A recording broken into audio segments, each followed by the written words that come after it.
નમસ્કાર દર્શક મિત્રો, ધ લોકસત્તા શોમાં આપનું સ્વાગત છે। કેન્દ્રીય માર્ગ પરિવહન મંત્રી નીતિન ગડકરીએ લોકસભામાં કહ્યું કે માર્ગ અકસ્માતને લઈને ભારતનો રેકોર્ડ એટલો ખરાબ છે કે મારે વિશ્વ સંમેલનોમાં મોઢું સંતાડવું પડે છે।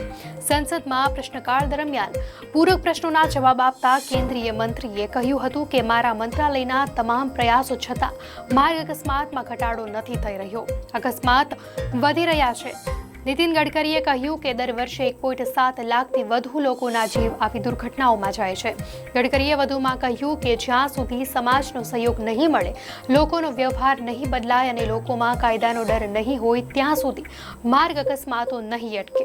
મારે વિશ્વ સંમેલનોમાં મોઢું સંતાડવું પડે છે। અકસ્માતને લઈને સૌથી ખરાબ રેકોર્ડ આપણો છે।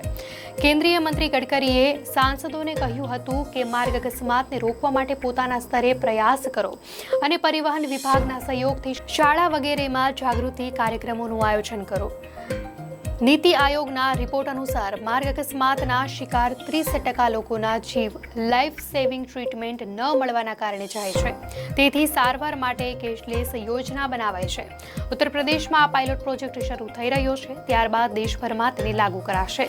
કેન્દ્રીય મંત્રીએ ભારતમાં ડ્રાઇવિંગ લાયસન્સની પ્રણાલીમાં સુધારાની આવશ્યકતા પર પણ ભાર મૂક્યો છે। આ મુદ્દે નીતિન ગડકરીએ જણાવ્યું કે દુનિયામાં જ્યાં સરળતાથી ડ્રાઇવિંગ લાયસન્સ બને છે તે દેશનું નામ ભારત છે।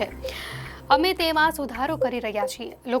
તો લોકસભા સ્પીકર ઓમ બિરલાએ પણ સંસદ સભ્યોને કહ્યું કે તેઓ માર્ગ અકસ્માતને રોકવાના પ્રયાસો કરે અને પોતાના સ્તર પર સમાજમાં જાગૃતિ માટે કામ કરે। દર્શક મિત્રો, આ અંગે આપની શું પ્રતિક્રિયા છે, ચોક્કસથી જણાવશો।